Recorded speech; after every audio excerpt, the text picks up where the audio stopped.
Good evening, everyone. Welcome to VDOT's first of two question and answer sessions for the I-495 Express Lanes Northern Extension Project, also called 495 Next. My name is Michelle Holland with the Virginia Department of Transportation's Mega Projects Office, and I will serve as the host for tonight's question and answer session. As I mentioned, tonight is the first of two question and answer sessions that VDOT is offering on the 495 Next project. The second session will be held on Wednesday evening, September 30th, from 7 until 9 p.m. Our sessions will begin with a brief presentation, followed by an open question and answer period. The same information will be provided at Wednesday night's session.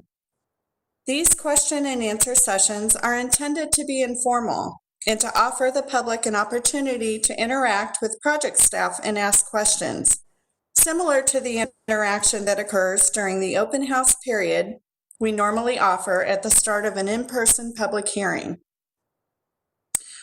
These sessions are separate from the project's formal location and design public hearing. We have scheduled a virtual public hearing on October 5th and an in-person by appointment only public hearing on October 8th.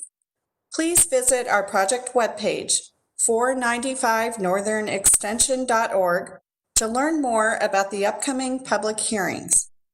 On that site, you can also see draft design plans for the project and the environmental assessment documents, as well as display boards and other materials that would be part of a traditional in-person public hearing.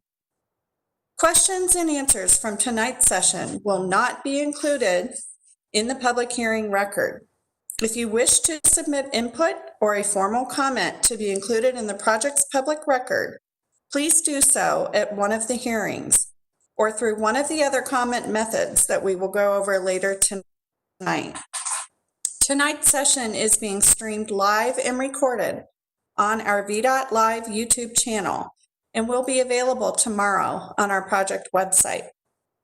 Now, before we begin the meeting, I'd like to review some guidelines so everybody can participate and get the most out of this meeting. First and foremost, we want to point out that we are new at hosting large meetings virtually, so we ask for everyone's patience and understanding as we apply new technologies and work through how best to conduct public meetings. There may be some technical glitches, and we may find that some procedures need to be adjusted to improve the meeting experience. Please bear with us as we conduct the meeting tonight. Attendees will be muted throughout the duration of the meeting to minimize background noise and ensure that all participants can hear. When it is time to ask questions, we will ask you to unmute yourself when you are called on, or we will unmute you. Once we kick off the question and answer portion of tonight's meeting, we will open the chat function to everyone on WebEx. WebEx participants will be asked to type their question in the chat box. We will read the questions aloud and answer them in the order received. If you would like to read your own question, just type in the chat box, type in your name and that you have a question. Once we get to your name in the queue, we will unmute and call on you to go ahead and ask your question. We will be turning off the chat function in intervals so that we can be sure to keep up and respond to all of the questions that we are receiving. When the chat function is on, all participants will be able to see all messages. We ask that you only write in your questions. The chat function should not be used for any other type of commentary during the meeting tonight. Any individual who does not abide by our ground rules or who submits anything inappropriate will be asked to leave the meeting.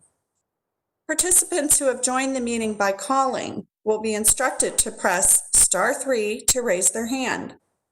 Once we see your hand raised, you will be added to the queue to ask your question. We will unmute your phone line and announce when it is your turn to ask your question, and you will hear your line has been unmuted so that you know it's your turn to ask your question. Once phone participants have asked their question, they'll be asked to press *3 again to lower your hand, and again will be muted to avoid echo and feedback. Participants who are watching the meeting through YouTube will not be able to ask questions from the YouTube application, but can call in to the WebEx phone line. At this time, I would now like to recognize and welcome the following officials who have joined us this evening at our meeting. I'd like to welcome Supervisor Faust from Fairfax County's Drainsville District and staff. Thank you very much, Supervisor, for joining us. And we also have a representative here this evening from Fairfax County Supervisor Palchik's office. Thank you for joining us. If I've missed any elected officials who would like to introduce themselves to let folks know that they're on the line, please go ahead and do so at this time. Just go ahead and unmute yourself and state your name.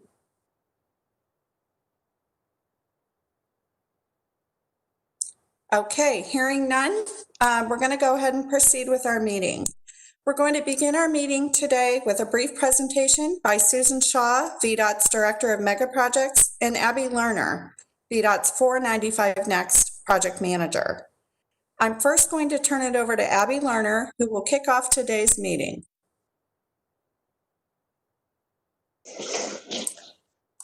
Thank you, Michelle.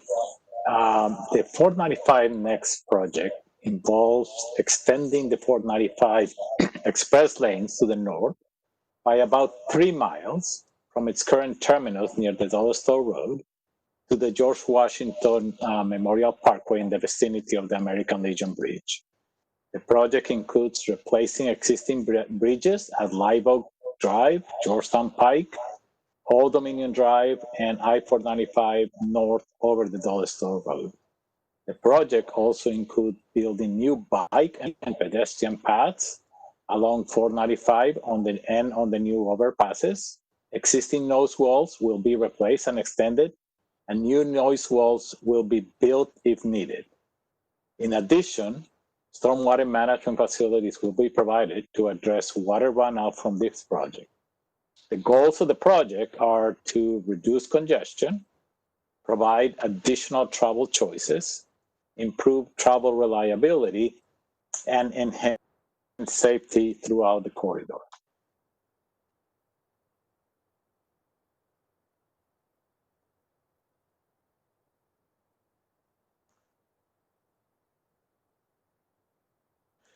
The 495 projects will improve travel on I-495 and along other roadways near the project. The map shown here is a screen capture from the evening rush hour in 2018, typical of roadway condition during the peak periods, on what has been identified as one of the most congested segments in the interstate system in the Washington region. The extended express lanes will help move more people to the 495 corridor by adding new capacity and providing new travel choices with express lanes for carpools, buses, and toll-paying drivers. Additionally, drivers on I-495 will experience faster and more reliable travel times during peak periods. Improved travel on I-495 will benefit the local roads as well by reducing cut-through traffic. The project will enhance safety both on I-495 and the local roads by reducing the volume of traffic on those local roads and by eliminating weaving on I-495 on the I-495 lanes.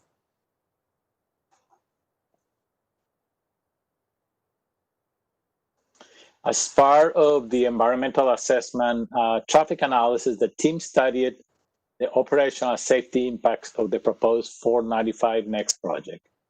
Looking at the project footprint shown in yellow, the surrounding highway network shown in green, and local roads shown in blue. The traffic analysis looked at potential impact to 30 nearby intersections. Traffic engineers studied the project's impact on these roadways using the required regional traffic forecasting model that contains traffic volumes as well as traffic projections that take into account the regional future land use and transportation improvements. It's important to note that Maryland's proposed project of the 2 managed lane in each direction on I-495 in Maryland is included in this regional traffic model. The traffic simulation model was validated against traffic data collected in 2018. VDOT's traffic analysis focused on 2 time horizons. 2025 is the interim year, and it would be soon after the project is open, and the future design year is 20 years into the future, or 2045. The interim year of 2025 was analyzed for 2 scenarios. One, prior to and following completion of the Maryland Spanish Lane project, and one prior to the completion of the Maryland project, and the second one is after the completion of the Maryland project. The 2045 design year assumed that the Maryland project would be in place. For each 2025 and 2045, the project looked at build conditions versus no build conditions. The build scenarios assume that the project is in place, and the no build condition assumes other program projects in the region, but not our project or the I-495 Northern Extension.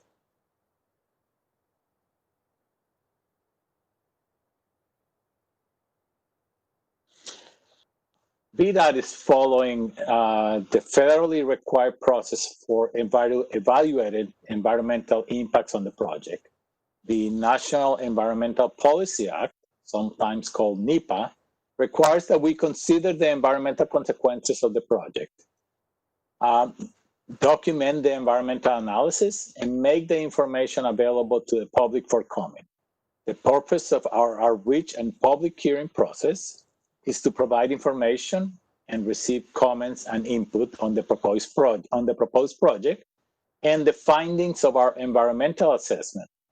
Information related to our environmental assessment has been available on our website since February of this year.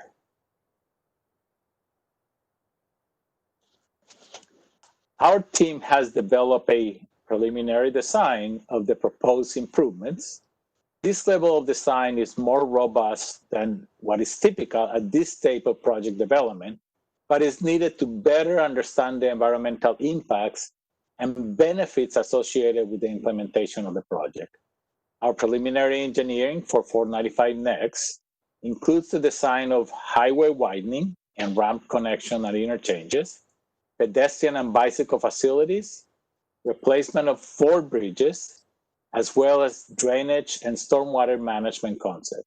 As part of these efforts, we have identified preliminary anticipated impact to adjacent properties, the necessary changes to the limited access lines, and develop an overall cost estimate and a project schedule.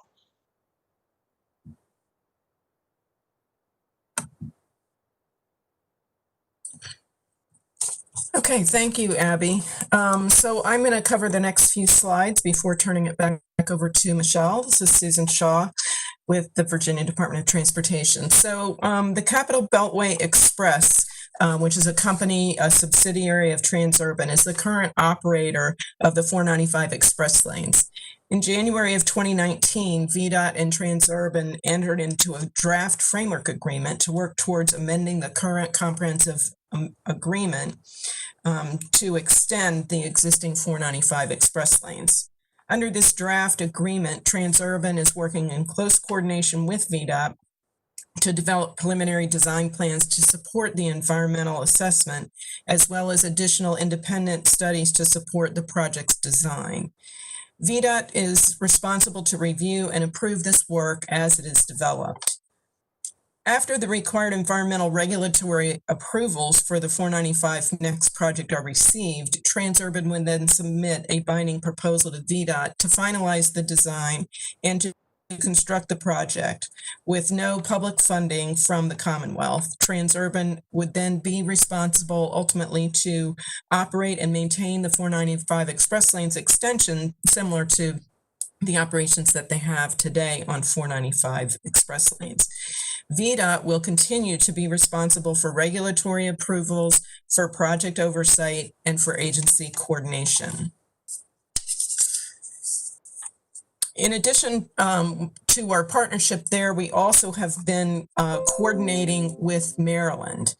Maryland, VDOT's 495 Next project is being developed as a standalone independent project that will tie into future improvements that Maryland is studying today at the American Legion Bridge. VDOT continues to coordinate with Maryland and the study that they're doing to ensure that the two operationally independent studies and proposed projects are compatible and to optimize the capacity improvements at the American Legion Bridge.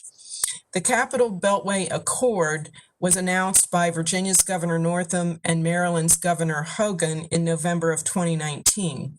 This is an agreement between Virginia and Maryland that provides a path forward to funding and implementing improvements between the George Washington Memorial Parkway in Virginia and River Road in Maryland.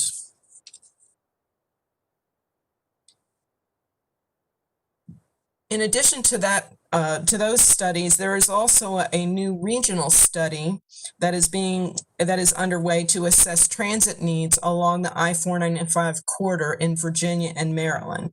The study is being performed jointly by Virginia's Department of Rail and Public Transportation and the Maryland Transit Administration.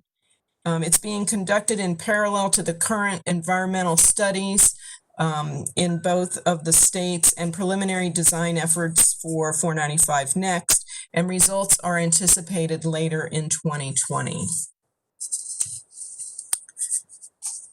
So this slide shows our key milestones in the project and where we are as of today. The public hearing is an important milestone in the project schedule. As Michelle mentioned, we're coming up to that in October, early October. As part of the public hearing process, we are seeking public input on the 495 project's design and environmental assessment.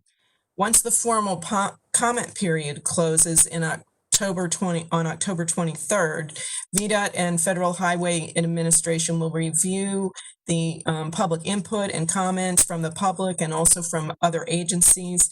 Once these comments and responses have been reviewed and responses are completed, the Federal Highway Administration will then make their decision on whether the project's environmental assessment is approved. This decision is expected in early 2021.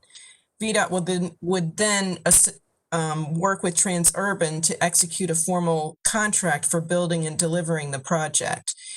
And based on that schedule, construction of 495 Next could start later in 2021, or design and construction could start later in 2021, with the 495 express lanes extension could be open to traffic towards the end of 2024.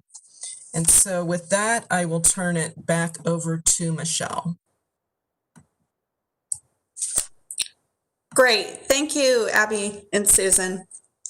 I'd like to recognize two additional elected officials who have joined us this evening. I'd like to welcome Senator Favola and Delegate Murphy. Thank you very much for joining us tonight. At this time, we are going to move into the question and answer session. And I'd like to go over the ground rules again so that everybody understands exactly how to ask their question. We will be turning on the WebEx chat box here in the next minute so that you can begin, you'll have access to that. You can begin to type in your question. So let's just go over again the mechanics of how to ask your question. If you're going to use the WebEx chat box, you will type your question into the chat box. We will read your question aloud and answer it in the order received. If you would like to ask your question, rather than have us ask it, just type your name and state that you would like to ask your question in the chat box. When it is your turn, we will unmute and call on you to go ahead and do so.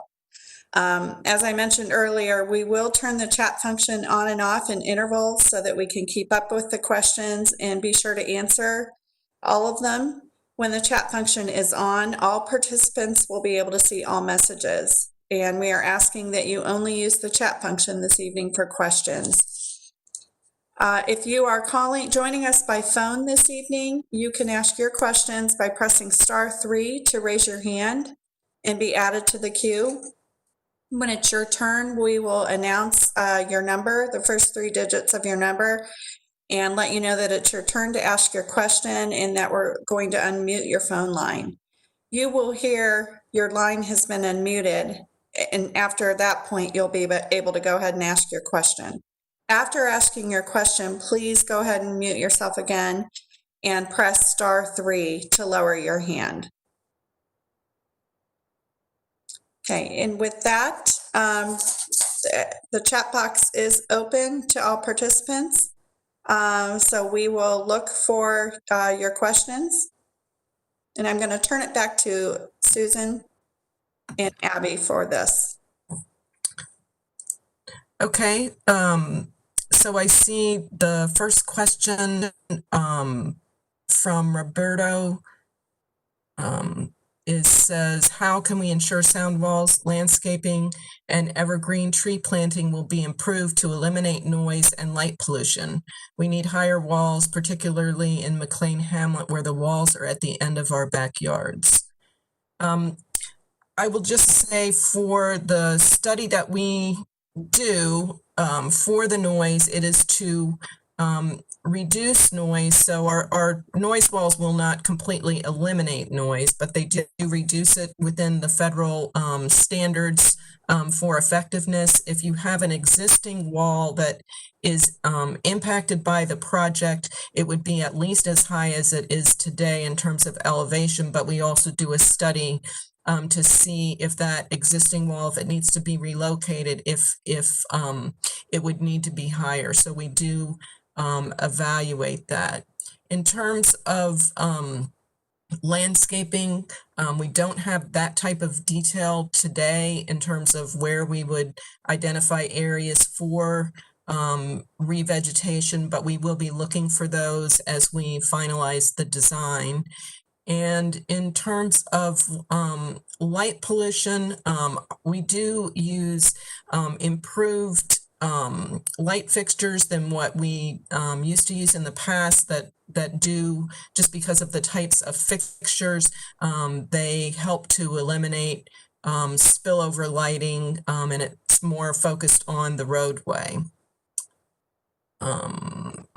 So I'm going to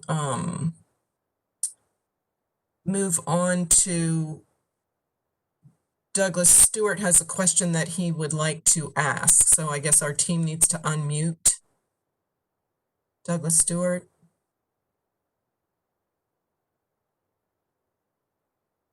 Hello. Yes. Oh, I hi. can hear you. Yes. Great. Hi. I'm Douglas Stewart. I'm a volunteer with the Virginia Sierra Club. And the environmental assessment just has a no build and a build alternative, which is a little unusual. There aren't other alternatives being studied, and presumably because this is meant to be continuous with the southern portion of the hot lanes. But it seems like it's drawing toward a predetermined conclusion. And it's a little concerning because the traffic analysis is based on pre-COVID numbers, and traffic patterns have changed, and they're likely to have long-term changes even after the COVID-19 pandemic subsides. So my question is, why aren't other alternatives being studied that adapt to potential new traffic patterns? And what are the opportunities to look at other alternatives besides taking over 80 feet of right of way for a project? And I guess just my last question and along those lines is, Susan, you mentioned that there wouldn't be any public funding for Transurban, and I just wanted to confirm that would be embedded in the agreement, and there wouldn't be any subsidy in case Transurban just determines that they cannot get their revenue back because their assumptions were mistaken and they have less demand. Thank you. Okay. So that was a number of questions. So let me just say, in terms of the number of alternatives that we looked at, as you mentioned, this is an extension of an existing 14-mile system that's already out there today. And so our goal was really looking at the extension of that system, and that, just because of what's south of us, and this is a 3-mile extension of a 14-mile system, that's why we looked at that alternative as an extension. I will say that we did consider options. Now, those were at, interchange connections and looking at express lanes connections. So we looked at a number of options within that overall alternative. But I will also say that, our express lanes network in the Northern Virginia region is focused on moving more people. So it's not just we feel like it's a very effective way to improve transit and other modes of travel in this corridor, especially where that's so limited across the American Legion Bridge in terms of capacity and the very heavy demand.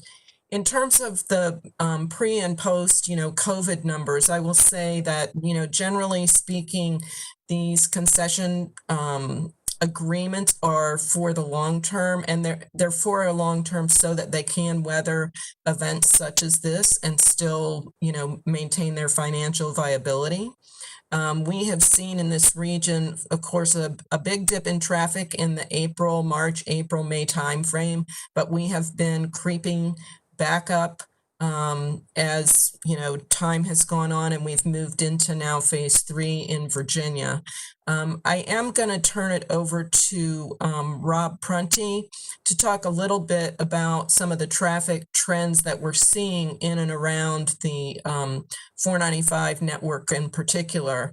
And I will say, we're now up to 80 to 90%, depending on where you are, of pre-COVID traffic in this region for some of the peak periods. So Rob, can you kind of show some of the data that we're seeing on our roadway network?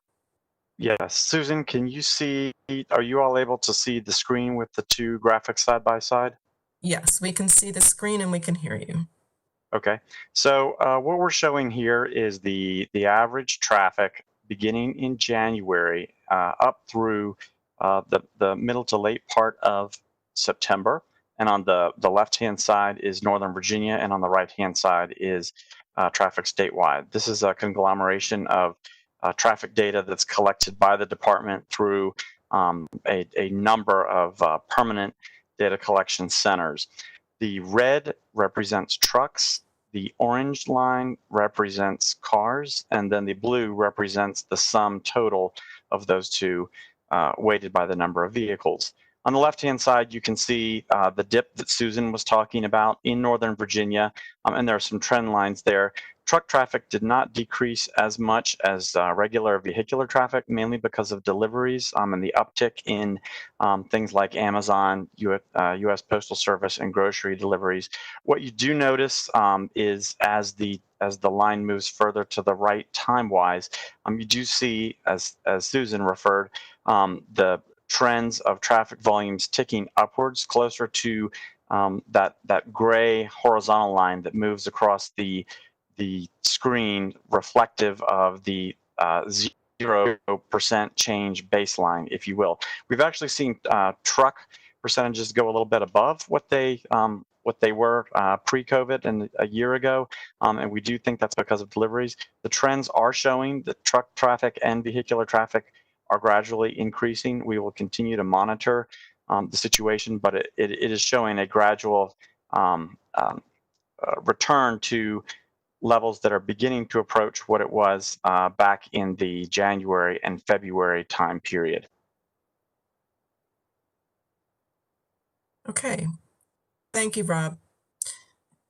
Okay, so I'm going to move to the next question, which was from Patrick Lynch. And And the question says that it appears from the information that has been provided by VDOT that the 495 extension project will not provide any material traffic benefits until Maryland expands the American Legion Bridge. And in fact, unless and until the bridge expansion occurs, the 495 extension project will make traffic materially worse. If that is correct, then why proceed with the extension project without knowing whether the bridge expansion will be done in Maryland? Or if the extension project will provide traffic benefits without the bridge expansion, what are these benefits? And why have they not been disclosed to the public in the same simple to understand format that the 2045 traffic benefits were disclosed? So that, we did do a study for the 2025 horizon year, as Abby mentioned, and I think, Abby, you do have some charts that show what those benefits are. So I'm going to turn it to you to discuss that just a little bit. We did do that study. It is posted online as part of our traffic technical report. So, Abby? Okay.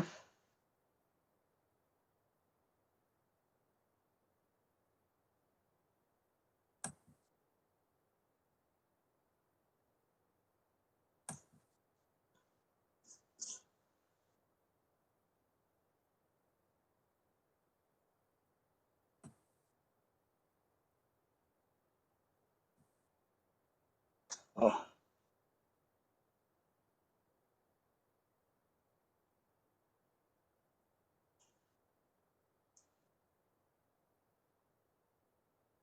okay.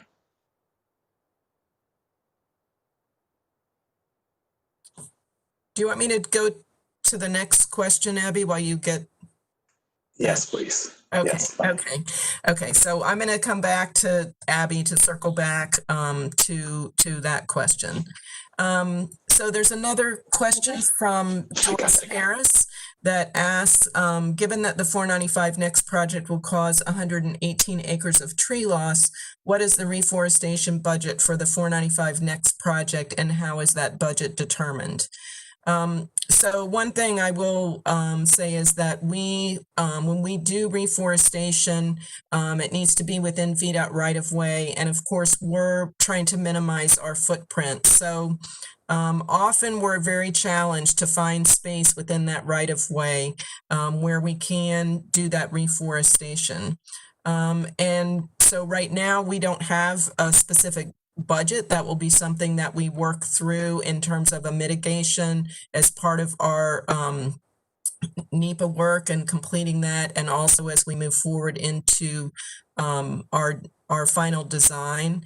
And then I would also say that the 118 acres is what I would call a maximum amount of tree loss that we will be working to minimize that during design, working closely with the designers to see where we can reduce that footprint. So the 118 acres sets a kind of a cap on what we would anticipate, and we hope to have it be significantly less than that.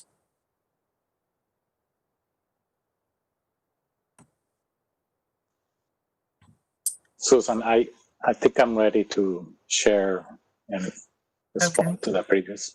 Okay, so Abby's going to now talk about the scenario that we studied.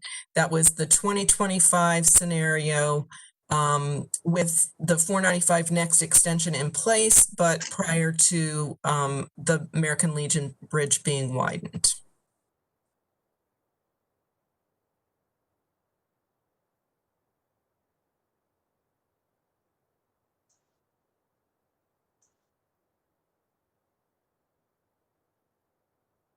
Okay, can you see my screen? Yes. Okay. So in terms of our traffic analysis, as we mentioned before, we did the analysis for 2025 prior to Maryland opening its project, and after Maryland opens the project.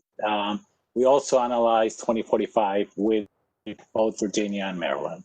As you can see on this slide, in 2025, prior to Maryland opening, you will be, our analysis indicate that you will be moving more people through the corridor. You will be moving 2,500 more people per hour in both directions on the corridor. Now, when the bridge is widening, the benefit increases and you will be able to move 5,400 more people per hour in both directions. It's important to note that you manage to move more people by a combination of much better traffic conditions on the express lanes and in the combination of express lanes and general purpose lanes in the southbound direction. And you're also moving more people because you are implementing a type of facility that attracts carpoolers, van poolers, as well as transit vehicles. Now, in terms of traffic analysis on local roads, we found that the implementation of the express lanes will generate improvements on those local roads.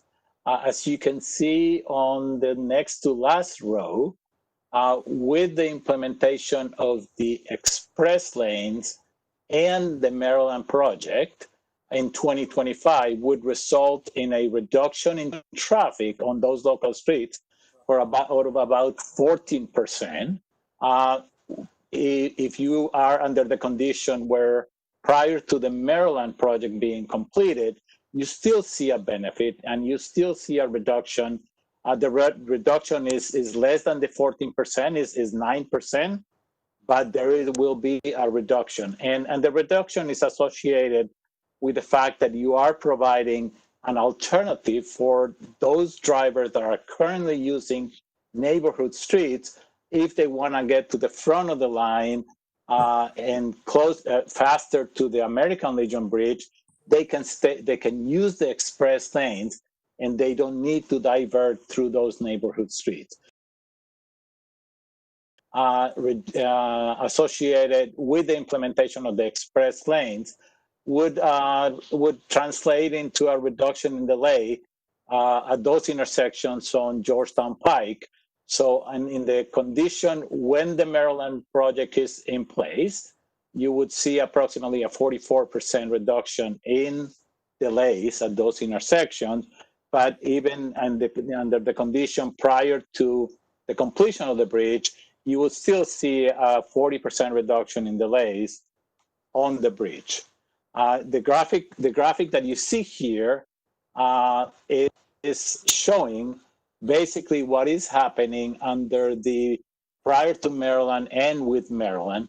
And it basically shows the red lines with a plus are facilities where the traffic is increasing by more than 5%. So you can see that along the freeway, along 495, it is expected that there would be increases, significant increases in traffic. But then under both conditions, prior to Maryland and when Maryland is open, you can see that there is reduction. The green lines with a minus sign are those roadways where there will be a decrease of more than 5% in terms of traffic volume. So just to summarize, the implementation of the express lanes, even before Maryland project is completed, before the widening of the American Legion Bridge, will result in moving more people through the corridor and improving traffic conditions on the local streets.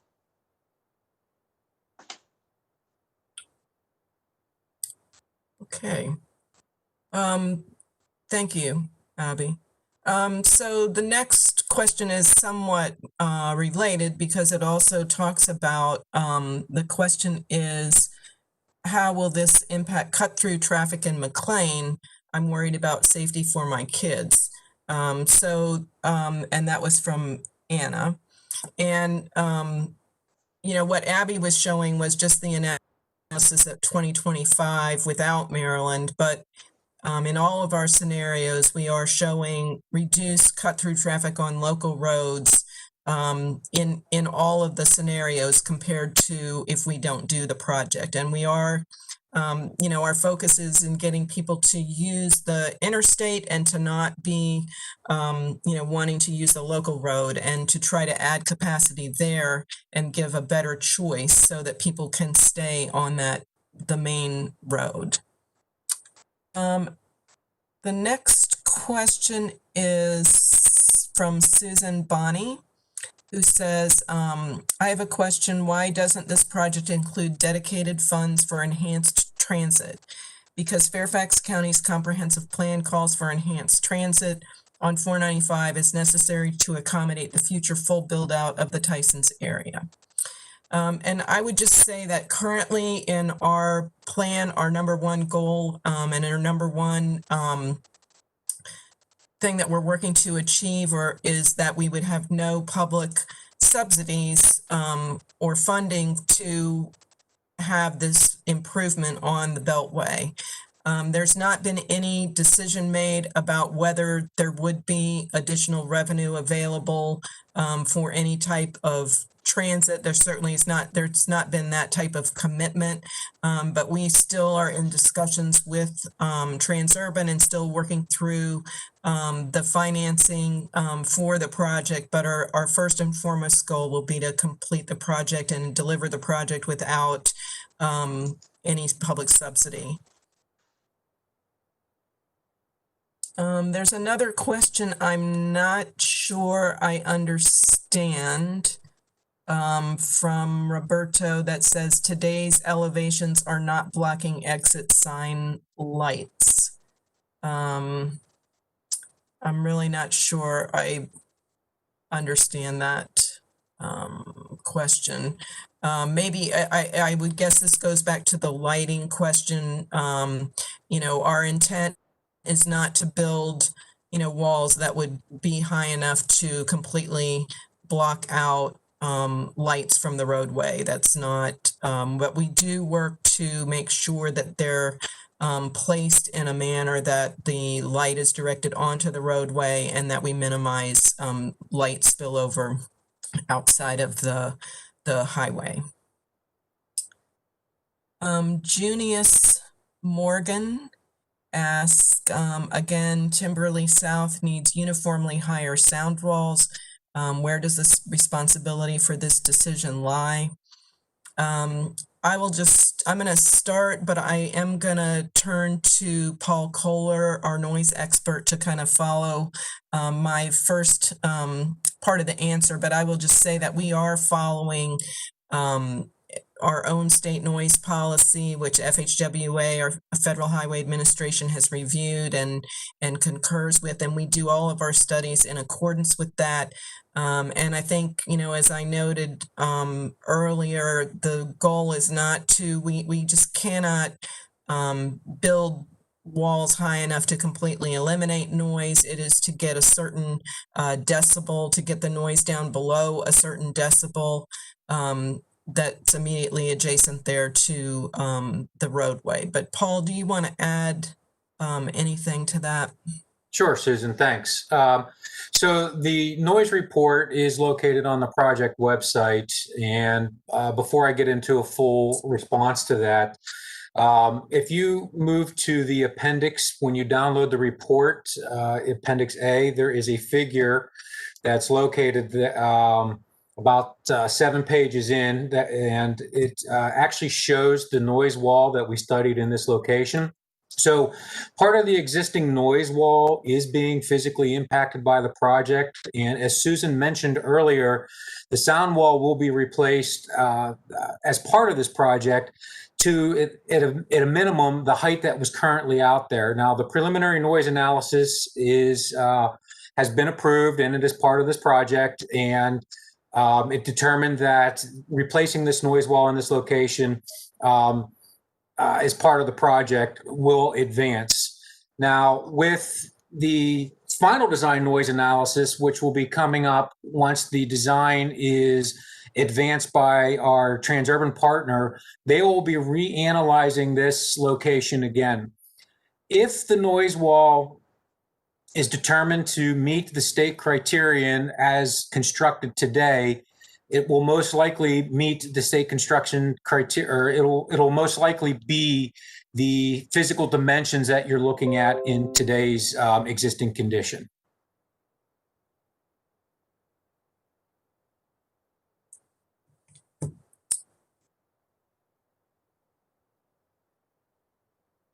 Okay, thank you, Paul.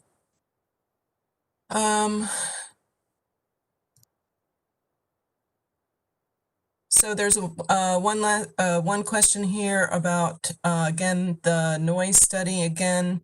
It said, where is the noise study done for McLean Hamlet to assure that the sound is mitigated? It is very loud now without this new project. And then how will light pollution from cars and trucks be mitigated?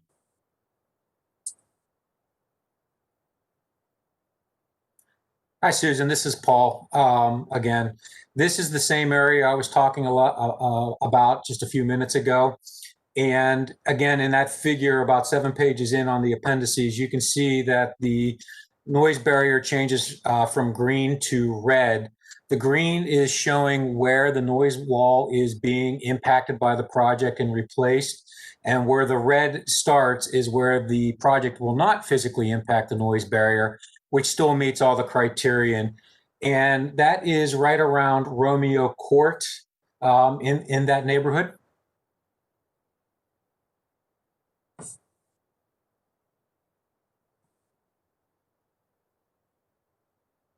That's all, Susan. Okay, thank you. Sorry about that.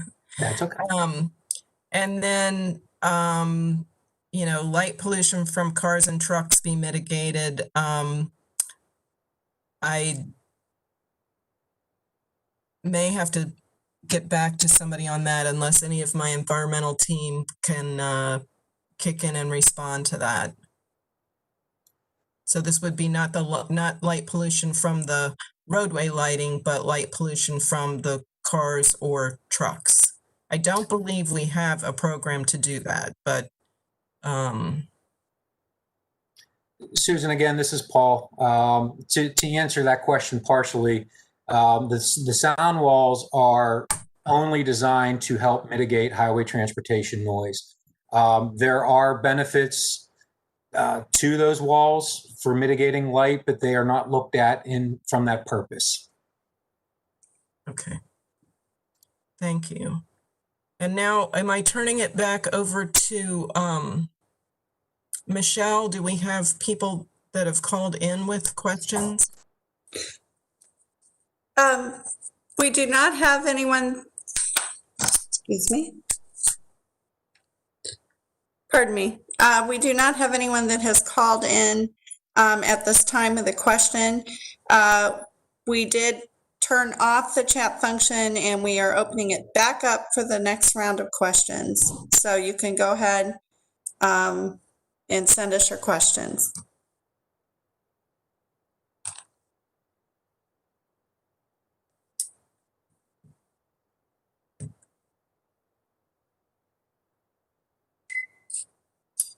Okay.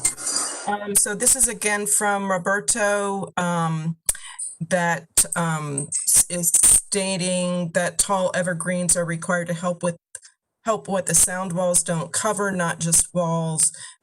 Your continual reply of state and federal standards have no guarantee that they will solve our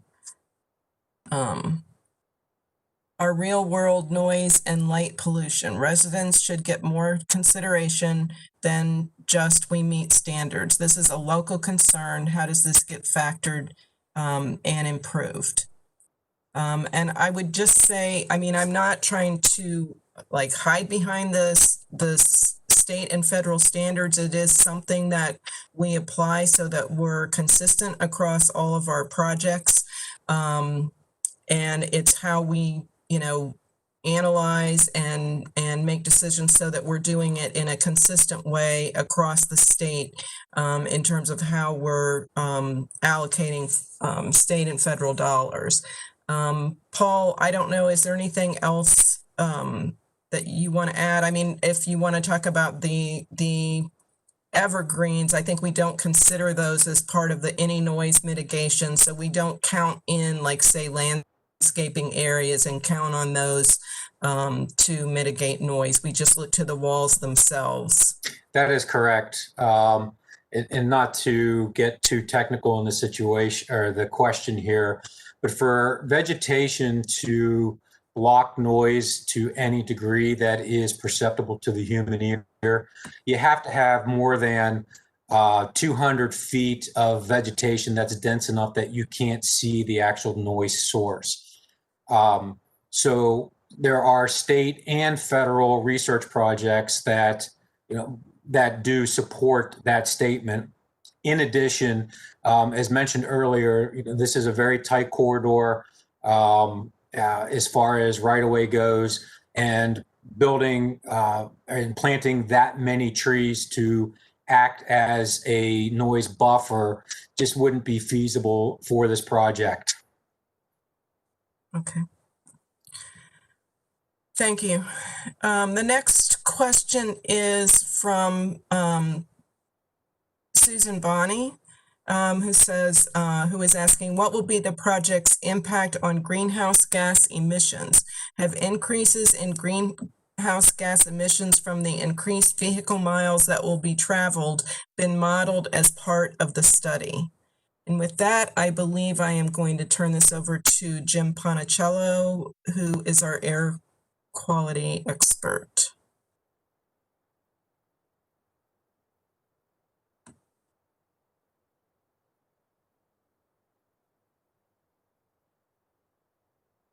Jim, if you're speaking, we cannot hear you. Can you hear me now? Yes, yes. All right, sorry about that. Yeah, there are no federal requirements to complete a quantitative greenhouse gas analysis. But for this project, we did create a qualitative greenhouse gas analysis. And what we found in looking at the traffic differences,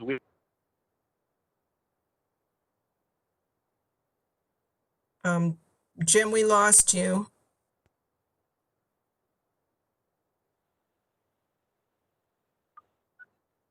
Can you hear me, Susan? Yes, yes. Yeah, you might have to repeat just a little.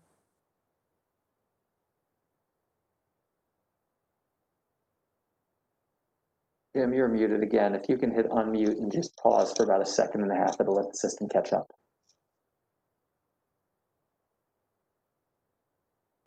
Yeah, Jim, yeah, there you go. You're unmuted now. Okay. We'll give it one more try. Currently, there are no federal requirements to complete a quantitative greenhouse gas analysis, but we did complete a qualitative greenhouse gas analysis within the air study. And what we found was that the build VMT in the 2045 design year would actually be less than the no build VMT, which implies that the total greenhouse gas emissions would likely be lower with the project in place than under the no build condition in the 2045 design year. And in addition to that, there's a number of federal measures. There's some EPA greenhouse gas and fuel economy standards that the federal government has implemented. The Energy Information Administration has estimated that the fuel economy is going to improve by around 65% between 2018 and 2050 for light duty vehicles. Now, with that said, we do understand that the current administration has rolled back some of the fuel economy standards for light duty vehicles. However, fuel economy will still be increasing for light duty vehicles and medium duty vehicles and heavy trucks. And that will significantly mitigate some of the greenhouse gas emissions in the project corridor as we move from now to the future 2045 design year.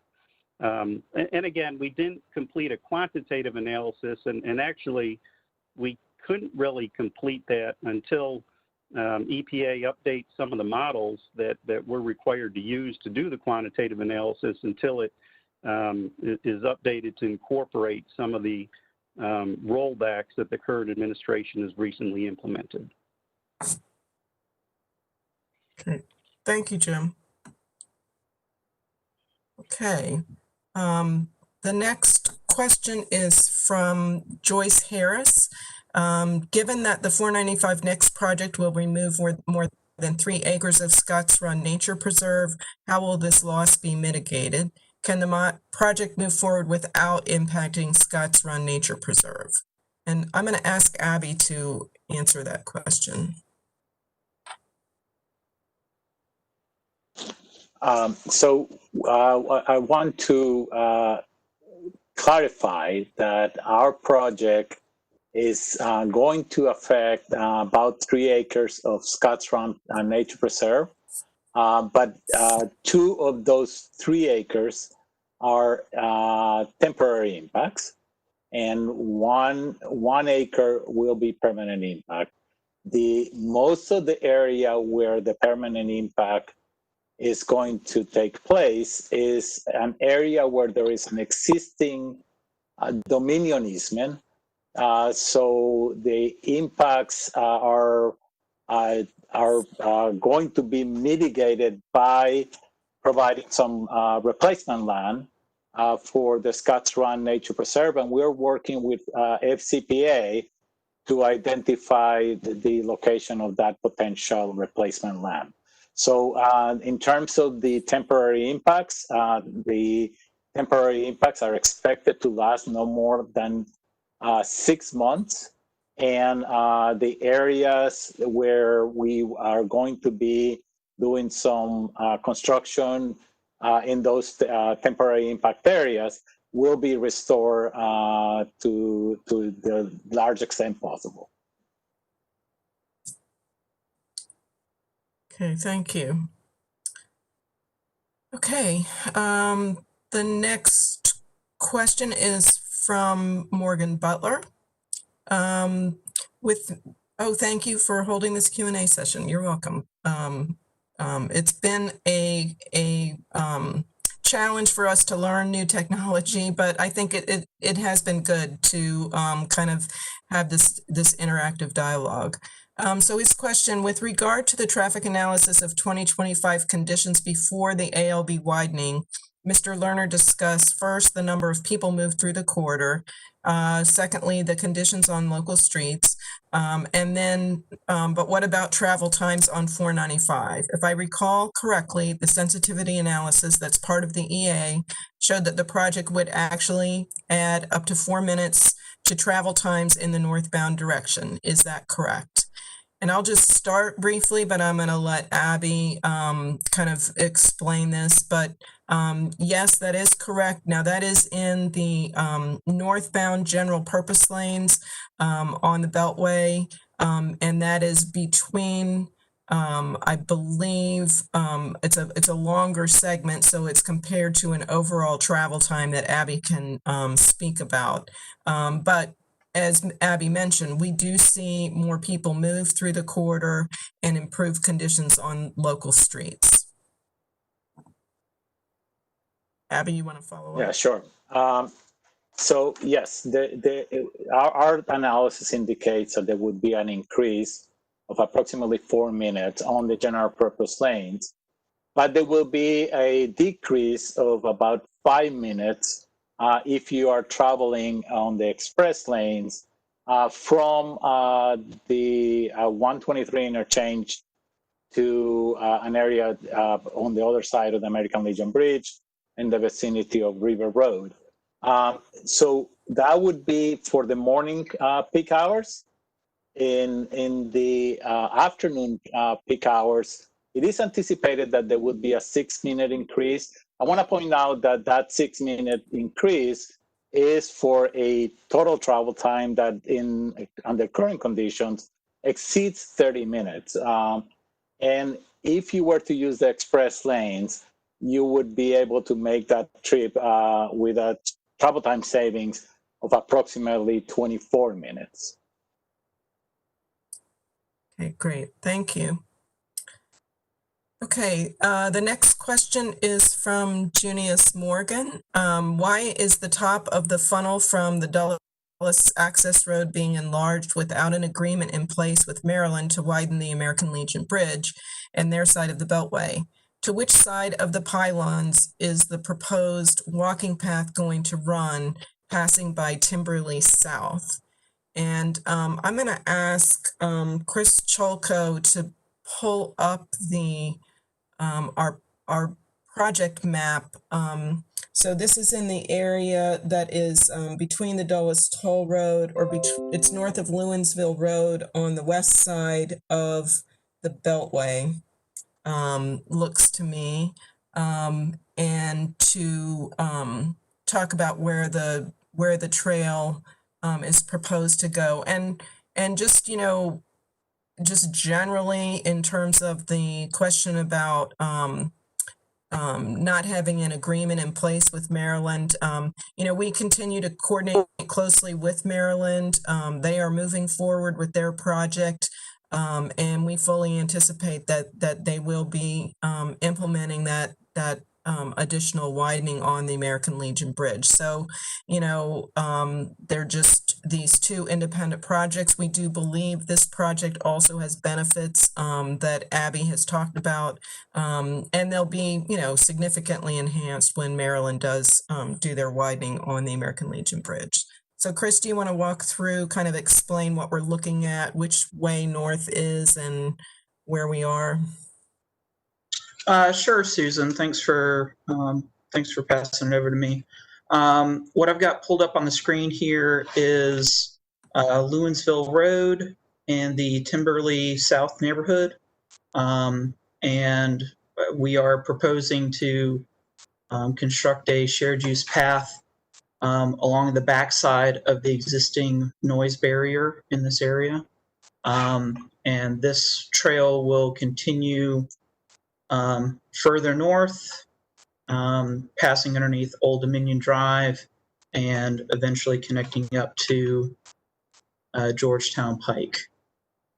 We are proposing to reconstruct portions of the noise barrier starting from around Huntmaster Drive due to some of the grading challenges in this area in trying to make the trail safe for users. And so that was this question about, did you see this next question? It says, will any of the walls, I assume these are noise walls abutting the Hamlet neighborhood, be physically moved to encroach further on neighborhood homes? And then they were also trying to find where exactly the report is for the on the 495 website. And I do see where one of our team members has listed in the chat room where that is.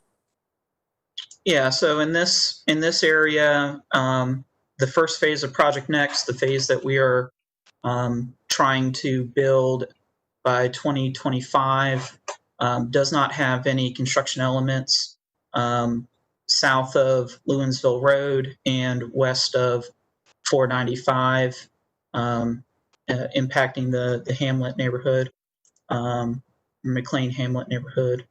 Let me try to switch to the 2045 design. So the current concept for the future build out of the Dulles Toll Road interchange, the 495 Dulles Toll Road interchange, does involve some additional ramps in this general vicinity, which would then precipitate into reconstruction of noise wall at that time. At the moment, this is just a preliminary concept, and as this future project advances, refinements will be made to try to make it a little more context sensitive. Yeah, so the ramps and the interchange concept that you see on the screen here is something that was part of the 495 study back in 2008, 2007, 2027 in that time frame. And all of those connections were included as part of that study. And so we're just kind of mirroring that. We've made some refinements to that study, but providing those same movements because those are already in the constrained long-range plan. They're not currently funded with this project and are not being implemented. So they're kind of in the future. They do show up by the year 2045, but they're not being done as part of this initial work that we're talking about in phase 1.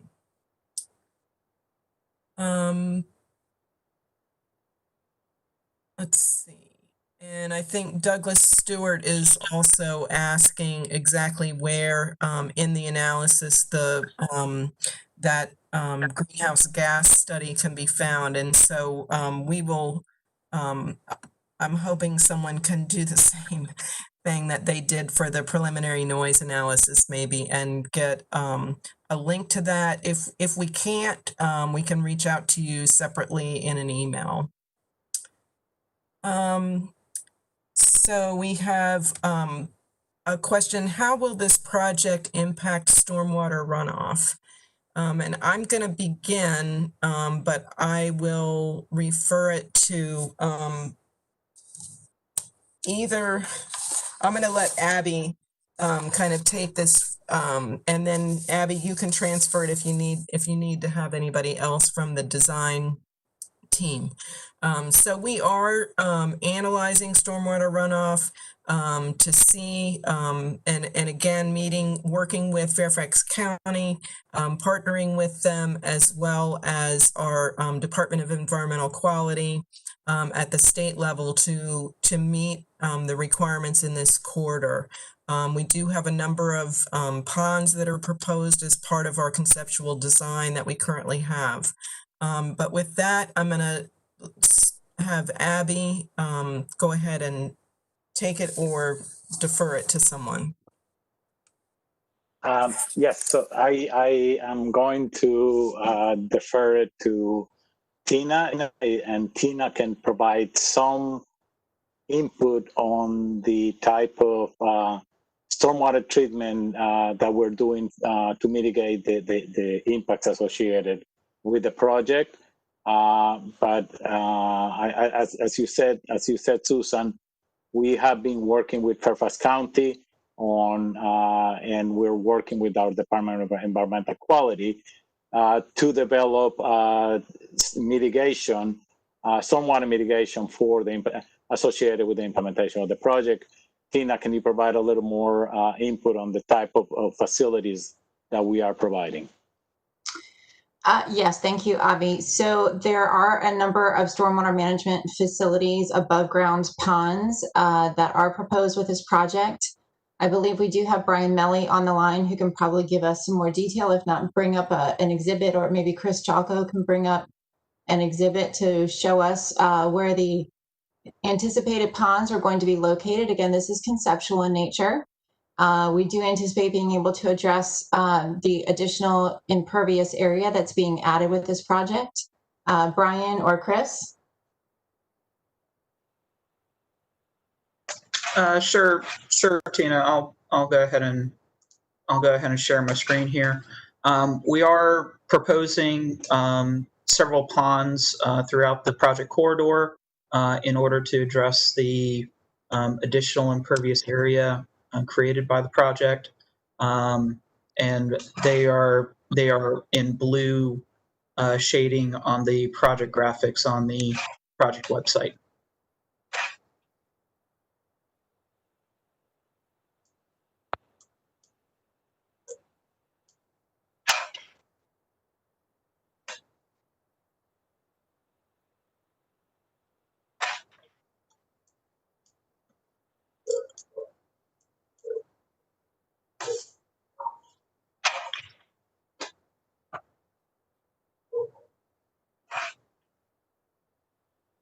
All right. Susan, I don't know if you were talking. I think it's. I think you were muted. Okay, sorry. Thank you. Yes, so it looks like we do have a question on the phone that somebody would like to ask. So I'm going to turn it to Michelle or Dustin. Yes, caller with the number of starting with 703-821. If you would like to go ahead and unmute yourself and ask your question, go ahead. Hello, this is April Georgeless. Can you hear me? Yes, we can. My question, I have several, beginning with, when will the promised public meetings promised by VDOT on site and Supervisor Faust in the BOS February 4th, 2020 meeting be held to explain the new major plan changes submitted 2 weeks and 1 week before the postponed March 12th, 2020 hearing? The new plan changes since that time, March 12th. When will those be addressed in a promised public meetings?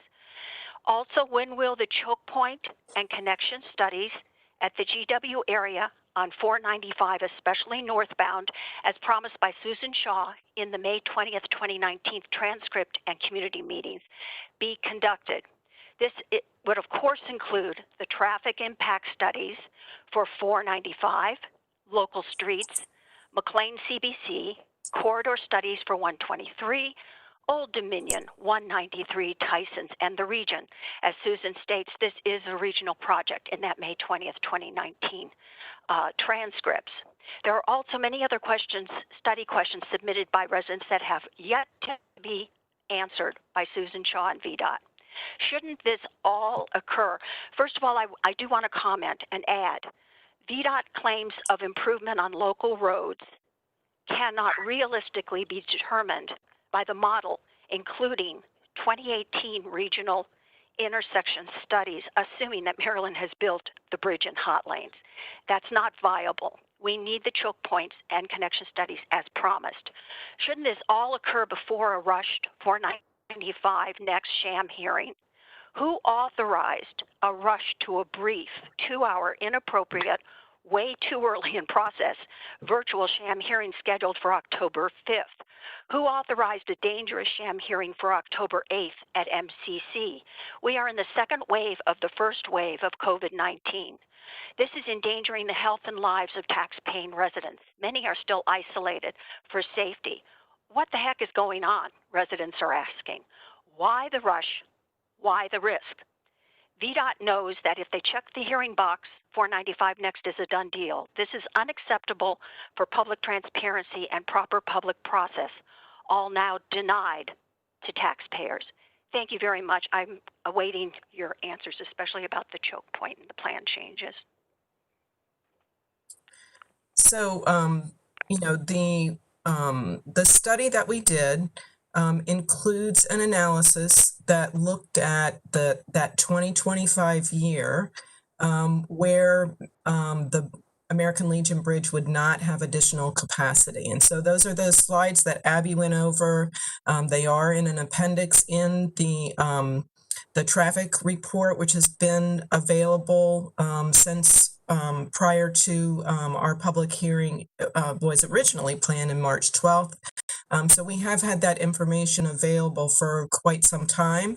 I do understand, you know, having, you know, the charts and graphs that Abby has walked us through tonight help clarify and make it a little easier to understand. But we did do that study as we promised in May of 2019, and we've had it available since February prior to our previously planned March 12th hearing.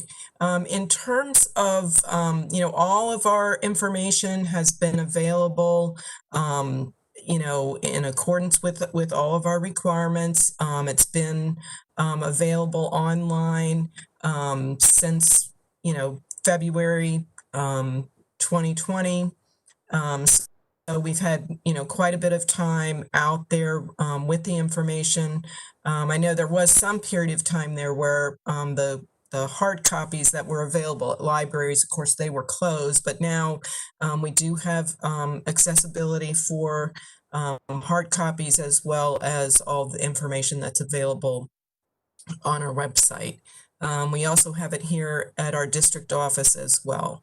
Again, all that information has been available since, I believe, February 26th. I'm not sure if I've answered all of your questions because you had several in there, but I, believe that's the, basic.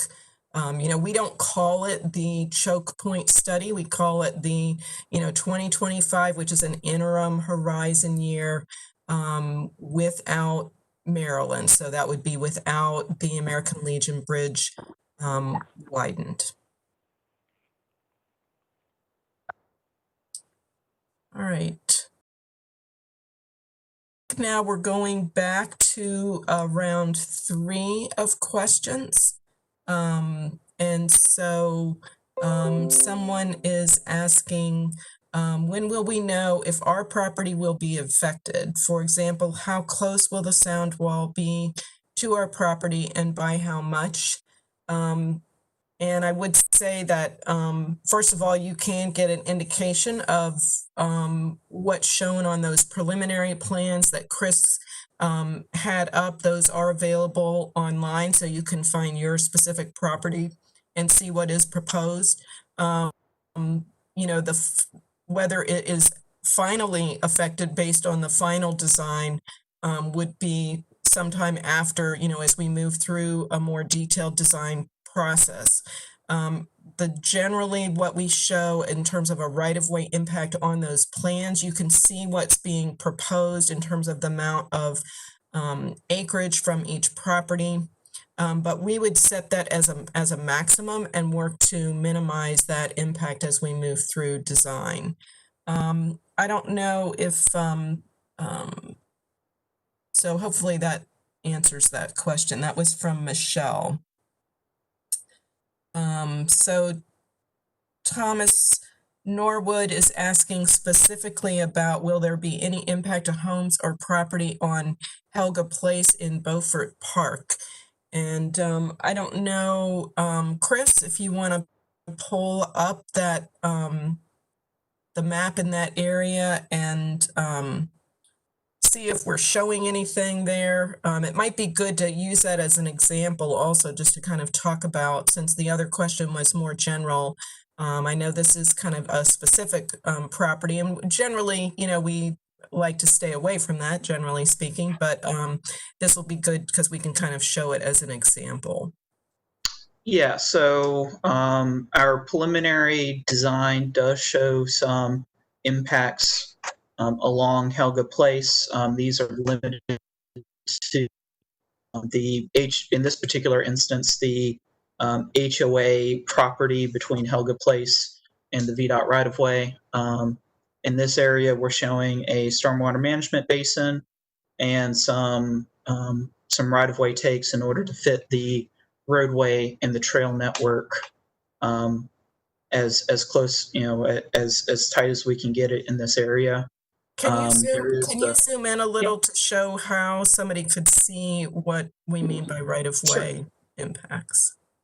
Sure. So these long dash lines, they are a little, and unfortunately, they are a little hard to read on this on this exhibit. But these long dash lines represent the VDOT right-of-way.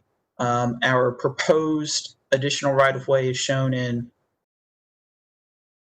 temporary construction easements are shown in orange, and our proposed permanent easements are shown in green.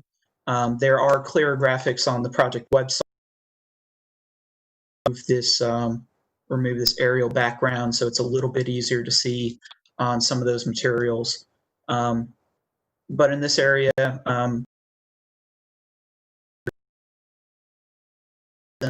along with the trail and the roadway and realignment of generally I guess the general process for this project is it will be going out for design, finalize the design, and begin the coordination with directly impacted parcel owners for right of way and easement acquisition. Okay, great. Roberto is asking what is the best way to get our questions, concerns on the record of feedback. I expect our elected officials are taking note. Our intent for tonight's session was really to just make this be a chance for you to ask questions as opposed to make a comment for the project. And Michelle's going to go over what happens from here as we wrap up tonight's session. But also to make sure everybody knows there's a number of ways that you can submit your comments for the project and concerns. And so she will go over some of those details as we wrap up our session tonight. Matthew Gibney asks, if the wall moves 15 feet in towards our homes, will the shared use path be on the wall side? And then he talks about there are high voltage pylons approximately 45 feet from the current wall. And Chris, I know that we had that question earlier, so I think about the location of the trail, high tension pylons, the supports for the utility line that runs along that corridor. I will say, generally speaking, for this project, we are planning to have the trail be behind the sound wall. Correct. Yeah. So in most instances, at least as of right now, the trail is currently positioned between the high voltage transmission towers and the sound wall. For the majority of the corridor, we're actually trying to stay on the on the freeway side of the transmission towers. There are some instances where, for instance, some grading or some drainage features do expand beyond that reference point. But for the majority, the path will be on the highway side of the towers. Okay, thank you. All right, there's a question that says, does Transurban receive state reimbursement or funding since no one is driving on the express lanes? No, this is a revenue risk type of agreement that we have with Transurban or Capital Beltway Express, so they do not receive any state reimbursement because the revenues did not, meet what they're currently or what they may have projected. And, that actually happened in this quarter in the very early years of the project. And Transurban at that time elected to refinance and brought in more equity. The state was not involved in that transaction because that is their responsibility. Someone is saying, can we send the link to the preliminary design document so we can check for our property? That would be much appreciated. That is Michelle. So I do believe we can, hoping our team can provide that. Someone, again, Roberto, thanking us for the dialogue. So thank you all for participating. And I will say thank you for really great questions. So it's good for us too to understand what the concerns are, and this gives us really a window into seeing that a lot easier than just reading comments. So it's helpful for us as well. So there you've got the design boards. I believe that link for that. I just want to, this is Delegate Murphy. I just want to say thank you. Thank you to everyone who asked questions, and thank you to all of the work that you've done to respond. Well, thank you. It's good to hear that. And I will say, I want to, our team, we do have a number of people, and I know that was a question about who was going to be helping with answering the questions, and we'll certainly make that available. We weren't entirely sure as we got, we're organizing our group, so we wanted to make sure the technology could handle that, but. This is Senator Favola, and I've enjoyed the presentation. I've been with you since 7 o'clock. So the questions were very helpful, and I thought the answers were pretty comprehensive. So we'll continue to work on this. And thank you to all the participants who chose to ask a question and learn more about the project. All right, I see. Are we going back to the phone? Because I'm seeing no other chat room questions.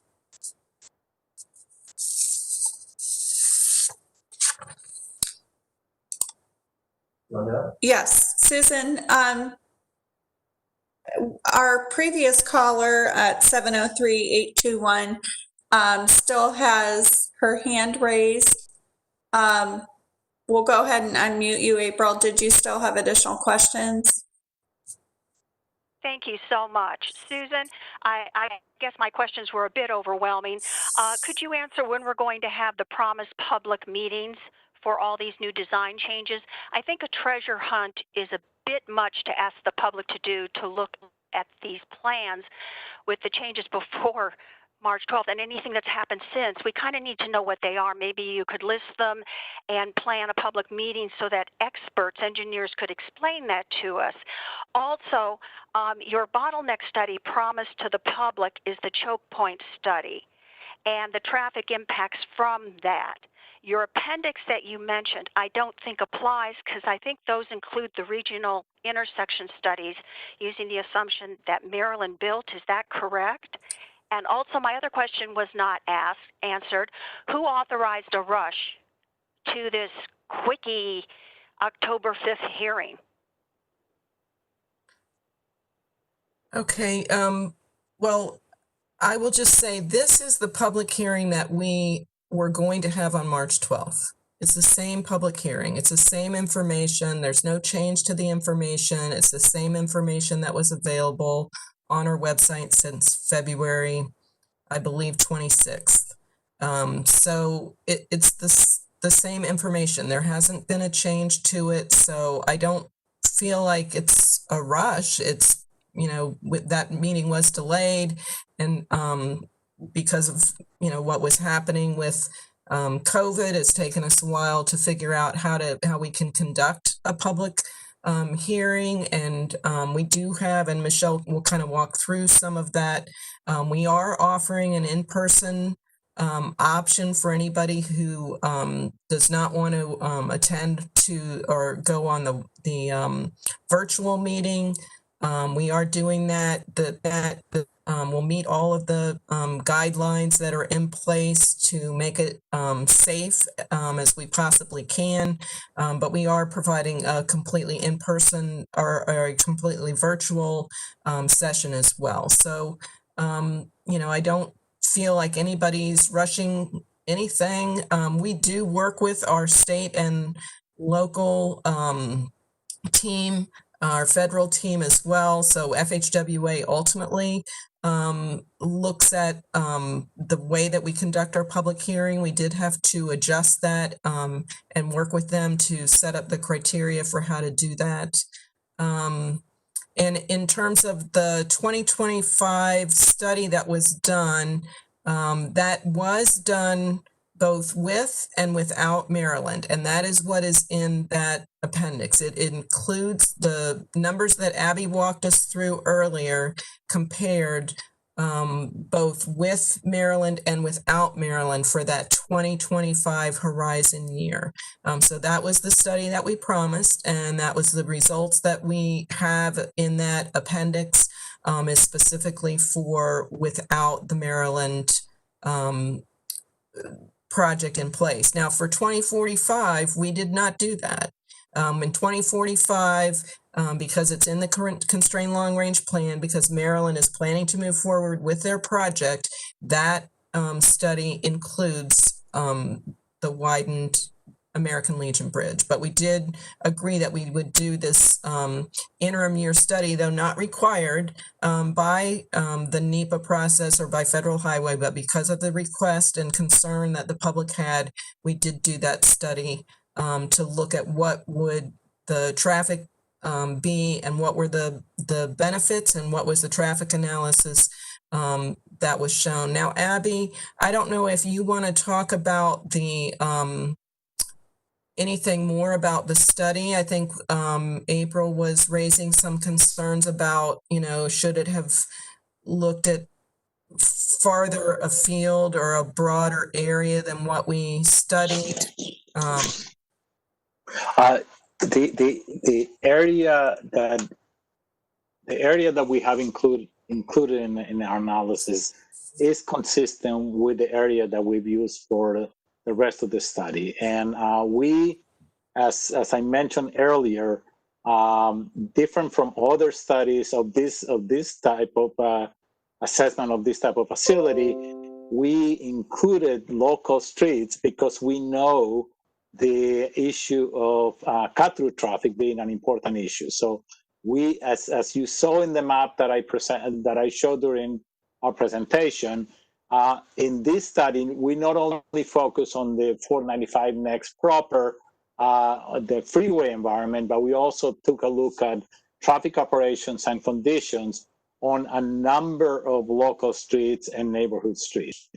And so we are consistent for the analysis of the different scenarios and for the condition prior to the opening of the American Legion Bridge or the Maryland project. We utilize the same study area to be consistent in our analysis.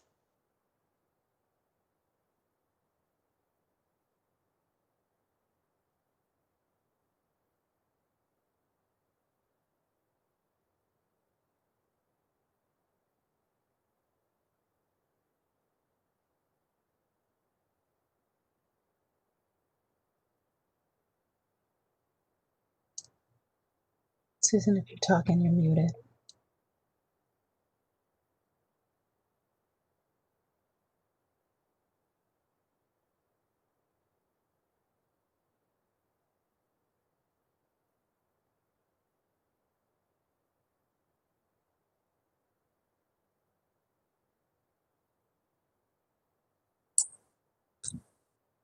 Okay, at this time, we don't see any additional questions on our chat box or on the phone, but we'll just give it another minute. If there are any additional questions, please go ahead and send them in now. And Michelle, we can talk about this, but I would say, maybe just give it a couple of minutes, and then maybe you could go through the closeout, and then we can, and we'll just keep the chat room open, and then if that we could answer questions at the end if any come up. Sure.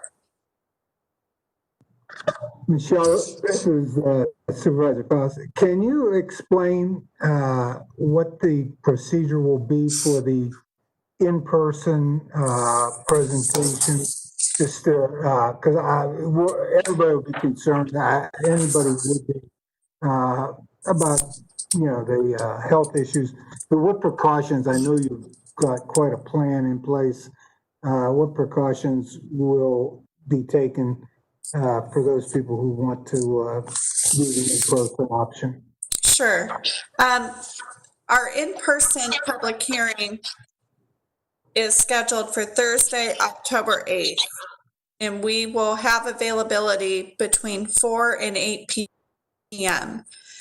We're asking all attendees that want to come to that in-person hearing to please schedule an appointment in advance. You can do so by going to our project website, 495northernextension.org, or calling 703-691-6715, and I'll go over that number again. We are scheduling people in 15-minute increments so that we can limit the number of people there. We're asking that if you're to not come in groups, we're limiting it to one person or two if you're from the same family for each of those increments. Once you're there, we will have our public hearing presentation displayed on a TV monitor, so you will have the opportunity to watch the presentation that we will be giving at our virtual public hearing. You can provide your comments verbally, and they will be recorded from the court reporter that will be there, or you can fill out a written comment form. Anyone that does come to this in-person hearing will be required to follow the CDC recommended health measures, just as we will as well. That includes masks and required social distancing. We will have limited on-site staffing there just so we can keep the numbers to a minimum, but we will have our additional technical staff available virtually. Thank you very much. That's a good plan. Thank you.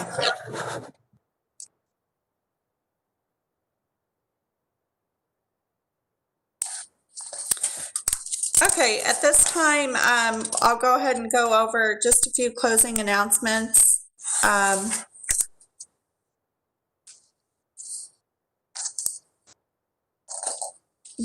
I mentioned earlier, we will be holding a second question and answer session on Wednesday evening, September 30th, from 7 until 9 p.m. You can participate the same way that you are this evening. You can either join through WebEx, call in by phone, or you can watch it on YouTube. You will need to go to our website, our project website, to find the new login information. So it's different than the login information tonight. The meeting will be recorded and shared on our project website. The virtual public hearing, as a reminder, is Monday, October 5th, a week from tonight, from 7 until 9:30. It also will be available through WebEx, phone, or streamed live on YouTube.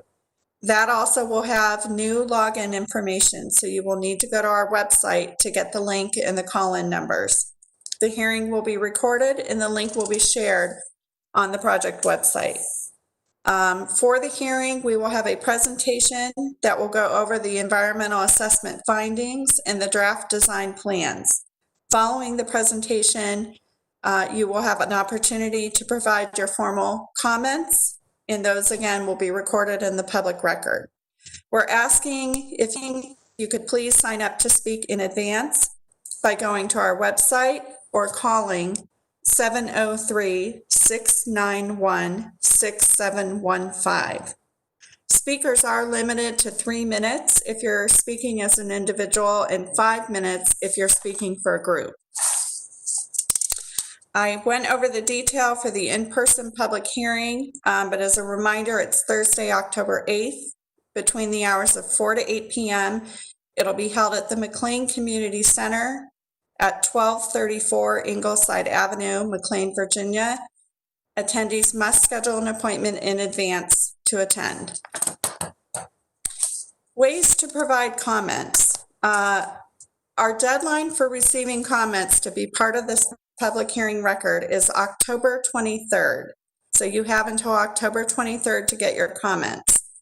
As has been stated this evening, materials have been available to the public since February 26th, and all of the comments that we have received since that date will be included in the public record. There's no need to resubmit your comments if you've already done so.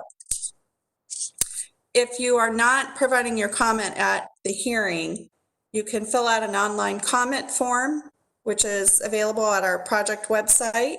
You can send an email to 495 Northern Extension at vdot.virginia.gov. Please reference the 495 Next project in the subject line. You can mail your comments to to VDOT's Northern Virginia District Office to the attention of Abby Lerner, or you can call in to that phone number, again, 703-691-6715 to relay your comments. The environmental assessment and the draft design plans remain available on our project website. There are paper copies of these materials available at the following public locations: here at the VDOT District Office, at 3 of the local libraries, including Dolly Madison, Great Falls, and Tyson's Piment, the McLean Community Center, and the Fairfax County Department of Transportation. You do need to call the VDOT office in advance if you plan to come, and also the Fairfax County office if you would want to view the materials at those locations. And that concludes our closing announcements. We'll open it back up if anyone has questions or any closing comments.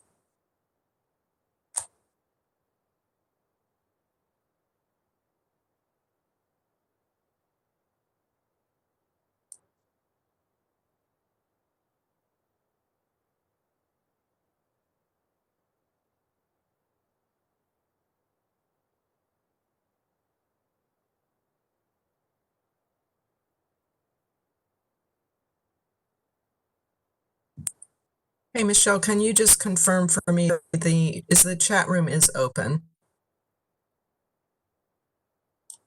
Okay. Yes, the chat room is open.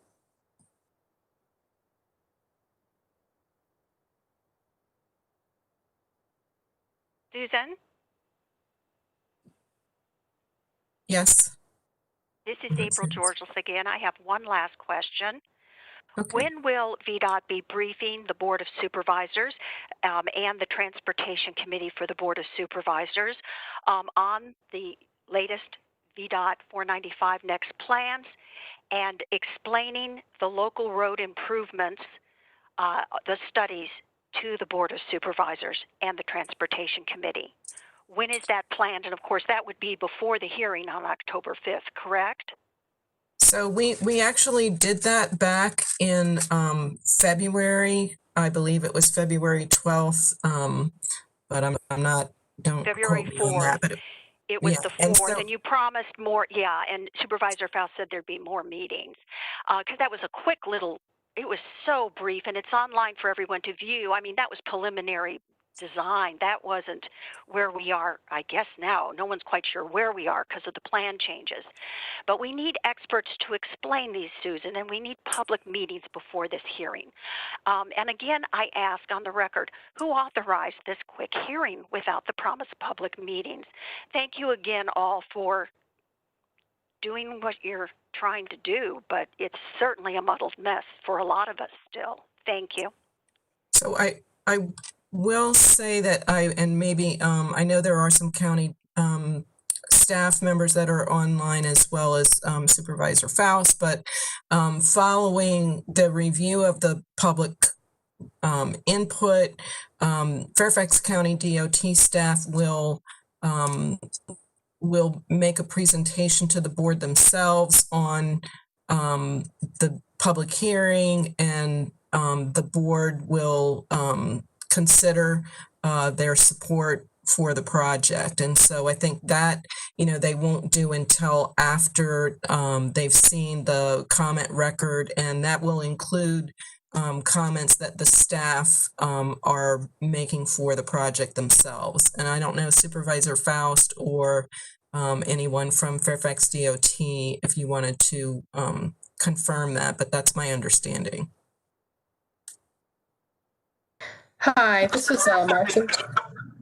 Hello, this is Martha Quella from the Fairfax County Department of Transportation.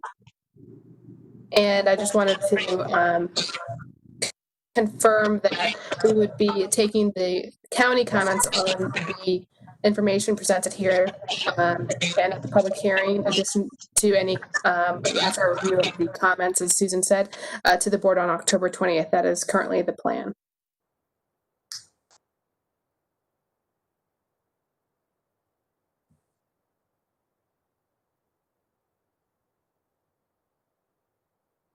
Thank you, Martha. So October 20th, that would go to the Board of Supervisors.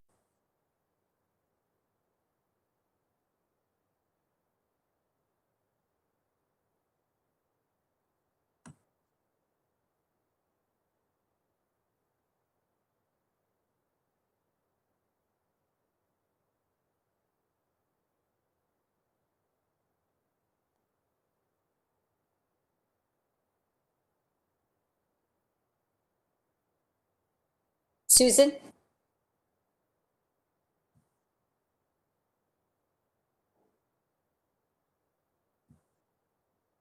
Yes.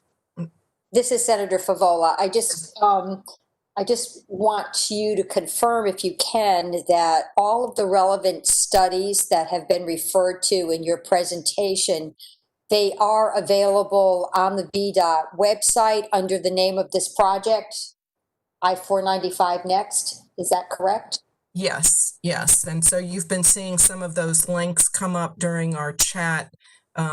You know, that, and I do understand if people have trouble finding the very specific thing that they're looking for, you know, please get in touch with our team. We're glad to kind of help you navigate through that. There is a lot of information on that website. But yes, there's the main website there, which there's a landing page just for this project.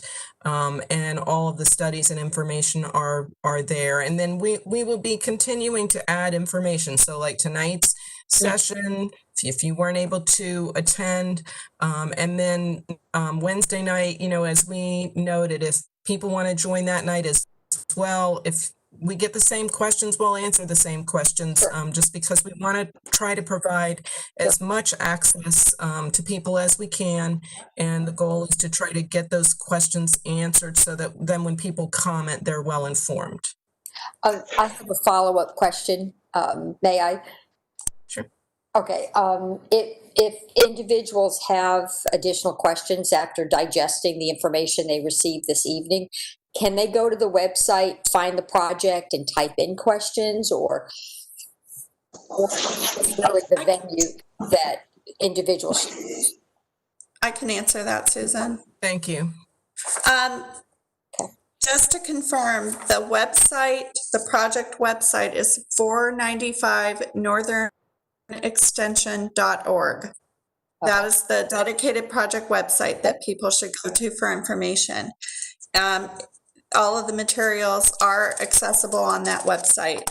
If you have questions, the best way to reach us is going to be through our project email address that is monitored daily.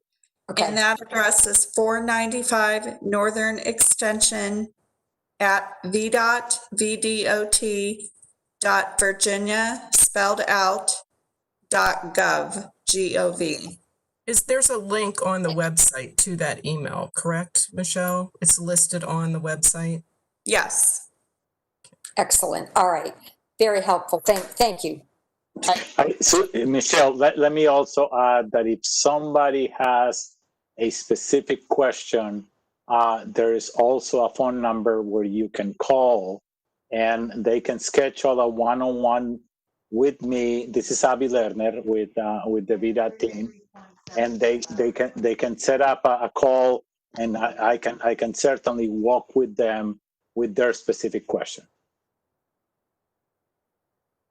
And I will say Abby has been fielding those questions. We've had some, you know, like especially if somebody has a specific question about their property, if they're adjacent, but he's been fielding those questions throughout.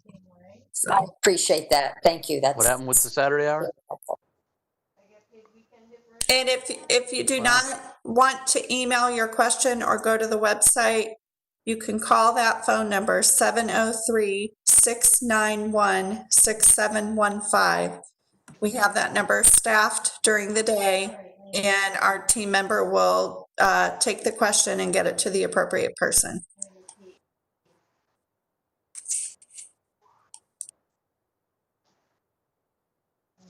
Stretch your lips. If someone wants to speak, you'll need to unmute yourself. We had some background noise coming in, so I muted all.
We have a question that has come in from Matt. Matt, we're going to go ahead and unmute you.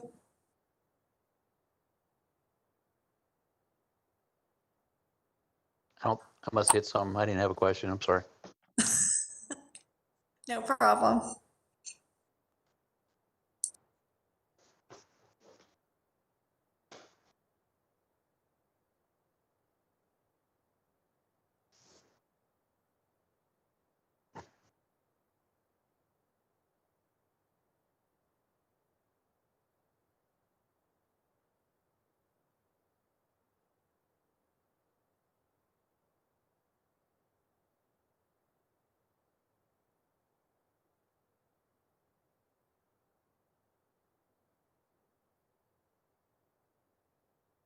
Get off that board. Okay, baby girl.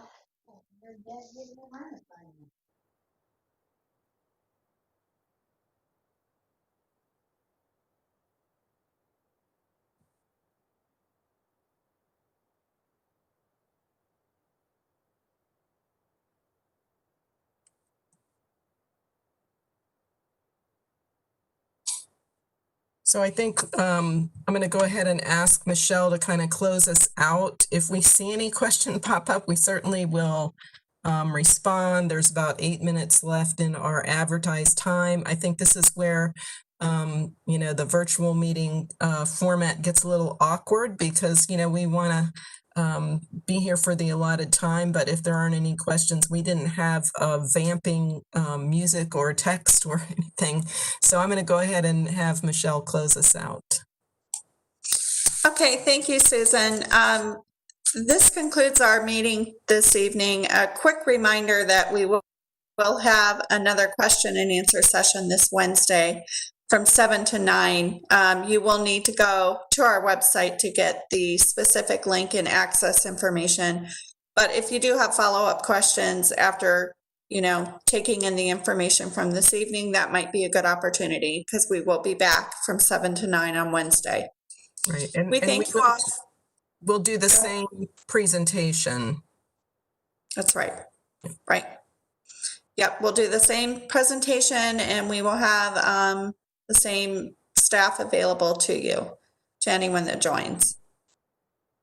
So we thank everybody for joining us this evening and for your time and for the good dialogue. Thank you. Have a good night.